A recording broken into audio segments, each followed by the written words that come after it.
Hey everybody, I'm Matt. This is the 10-Minute Bible Hour podcast. And for those of you who've been with us for a long time, every now and then we step away from the book of Matthew, talk about something that's, related to what we're working on that seems like a good question that came up. And this is one of those good question episodes where David Hicks from the Patreon page asked a really smart question. So here is said really smart question.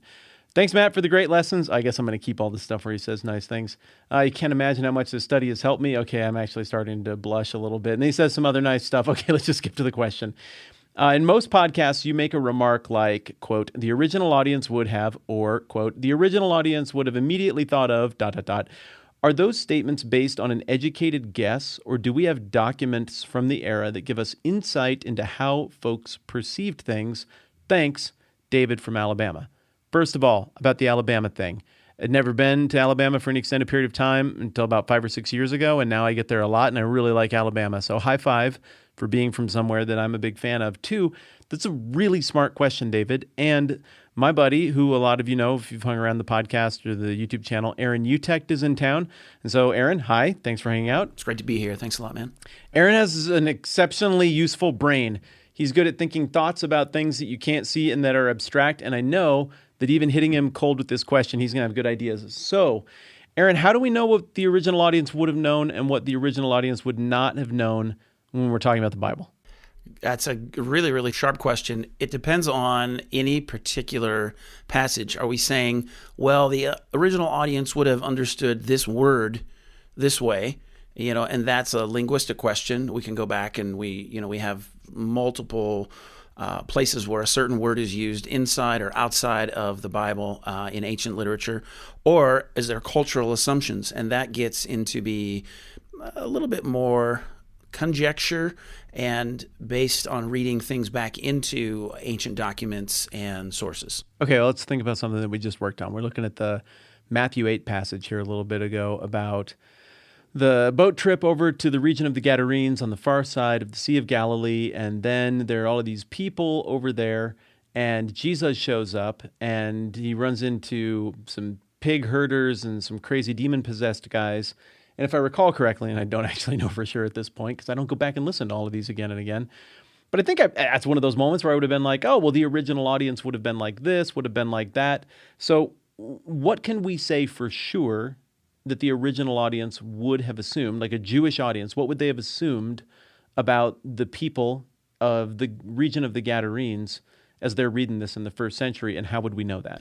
Yeah, so answering that question is important in the context. So when the Jewish audience hears pig herders, all of his activity happened in the context of Judaism, and so pigs were against Old Testament law.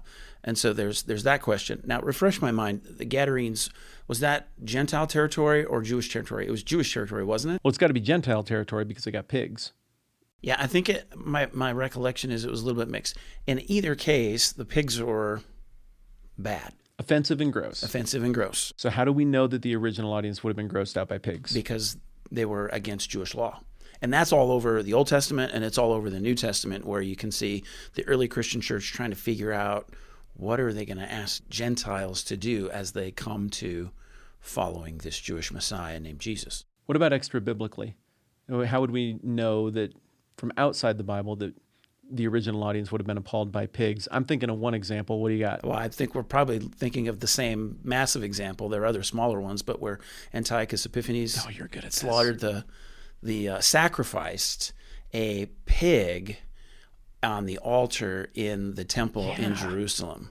And it was enough to spark the Maccabean revolt. It sparked a whole revolt. Yeah, the destruction of the Seleucid Empire in the Levant and the advent of the Hasmonean Jewish dynasty that lasted for 100 years until Pompey came and wrecked it a little bit later on. So in answer to your question, David, one of the ways that we can cobble together how we think the original audience would have responded is just like that. Okay, what historical examples do we have? What do we have from the text? What do we know about the audience? All right, these are people who like the Bible. These are people who would have been devoutly religious. These are people who've had a recent, very bad political experience with somebody trying to stick a thumb in their eye with pig stuff, which means that it wasn't just the original Jewish audience who would have been triggered by the whole pig thing. but people who were Gentiles would have known how the Jews felt about the whole pig thing. And question for you, Aaron, on one level, that could seem like it's just, a fun Bible trivia, like we're just wasting time there.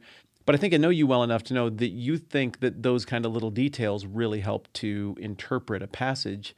How does that come into play in an example like this? It gives you a window into the humanity of what's happening. Everything that we do and say is embedded into context. If you read C.S. Lewis, well, he's referring to the war. Well, he's talking about World War II and living in London and the kids get out of the city and stuff.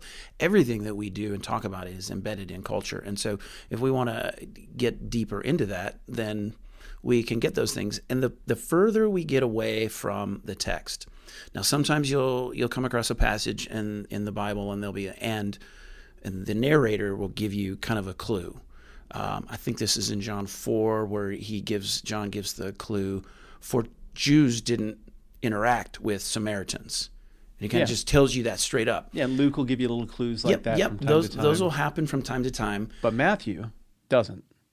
He assumes that his audience knows that stuff. He's writing to Jews, so he doesn't give you any of those clues. Well, of course you guys know what you do. It's like writing a book to Americans who live in the Midwest and being like, and Americans at that time liked baseball, a game where you hit a ball with a stick. We don't be like, why are you wasting our time, you idiot? Like, do you even know who you're writing to? We all know what baseball is. The further you get away from the text, you have to have just a touch of humility and you move out of circle. History gives us pretty solid clues. Sometimes we get a layer outside of that and we're extrapolating a little bit more. And the degree that we're moving away from anything that's explicitly in the text, then you have to say, well, I think this shapes what's happening here, but I can't hinge my entire interpretation on something that's 3 or 4 steps removed. Okay. That makes sense? Sometimes, so you're saying that part of the way we know what the original audience thought is because we know what words meant at that time, for the most part. We've figured out through extra biblical sources that word means that. If that word was said, it would have made people feel this way. If some historian's looking back in the future and they're looking back on us and they're looking at a document written in 1840 and the word gay appears, if they're paying attention, they know that the original audience would have thought of gay times as being joyous and happy and magical, and that means something different in terms of lifestyle and approach to relationships if they're looking back on 2020. Likewise, there's a difference between words 300 years before Jesus, 200 years after Jesus, and during the time of Jesus. So you're saying words is one of the ways that we get a window into what the original audience thought. You're saying that biblical, historical context, if we figure out that something is so pronounced and so well known, that we can just assume everybody would have known this passage in Isaiah. Any Jew would have known this. Any American would have known, they would have at least heard of the Bill of Rights. They would have at least heard of we the people or, freedom of expression or something like that. But when does it become an educated guess? When we get beyond those two things, when are we guessing as to what the original audience thought, and can that become dangerous? It can become dangerous. I think we just need to always be careful with that. It can inform it, but like I said, stuff from a couple of layers outside of the text shouldn't inform it. And that's where, when you talk about interpretation, the parts interpret the whole, and the whole interpret the parts.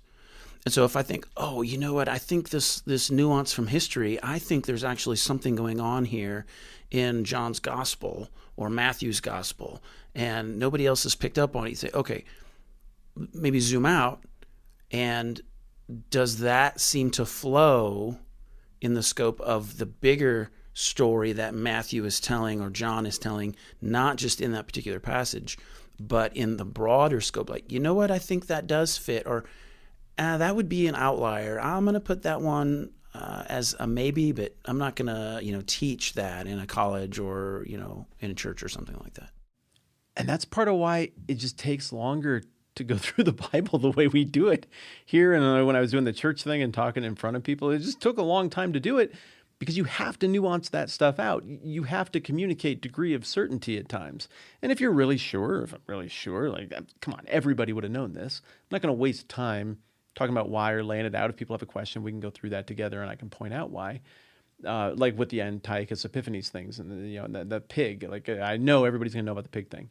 But at other times, I think you have to kind of acknowledge, look, this historical incident had happened 40 years earlier.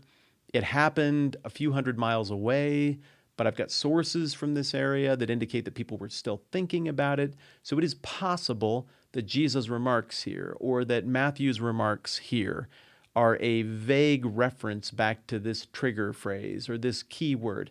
And you put it in front of people so they can at least think about it and consider it. But usually if the interpretation of a passage hinges on something that fringe, you probably got a problem already. Correct. Yep. And none of the main stuff hinges on that. What you're talking about there is adding color. Let me give an example that I think of. I thought of just John 4 earlier, the woman at the well. And people have made a lot of this. In the Old Testament, there happened on a number of occasions where the patriarchs met their wives at wells. And you come to John's gospel, and John mentions the well a couple of times very specifically to highlight it. And Jesus is single, and this unmarried woman meets him at this well. And it kind of, if you're into Hebrew literature, like, oh, this is inviting this question. Well, of course, there's nothing that ever happens between the two, but I think John is implying a parable that the woman who's disreputable is the bride of Christ. Can I prove that and say this Greek verb makes me confident of that? No, I can't. Does that change the meaning of the passage at all? Not one level, but it adds color to it, and it makes it much more rich. And I really do think in those kind of examples, it's safe to say that if we're writing to a biblically literate audience, this is their stories, these are their movies, this is their Avengers, Marvel Cinematic Universe, Matrix, Lord of the Rings, Star Wars, Breaking Bad, like this is the stuff they know, they're gonna catch that.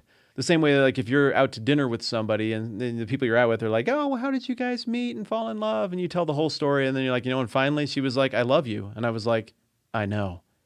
Everybody knows you're referencing The Empire Strikes Back. And 200 years from now, the astute student should be able to look back and be like, oh, that was so ingrained in the lore that here's what that really meant. Or 200 years from now, somebody should be able to look back and see that clever employment of the phrase as you wish doesn't mean as you wish. It means I love you because of 1987's The Princess Bride. So, David, I think that's an awesome question. Thank you for giving me permission to do a special episode where we talk about the system and thought and strategy behind how to tackle the Bible a little bit, and to give me an excuse to sit down and talk with my friend Aaron, who really does think very deeply about this stuff and brings a ton to the table. So Aaron, thank you. David, thank you. Everybody who hangs out and listens to this kind of stuff. We'll get back to more Matthew mañana. Matt, this is the 10-Minute Bible Hour podcast, and this is Aaron Ute. And it's still the 10-Minute Bible Hour podcast. Let's do this again soon.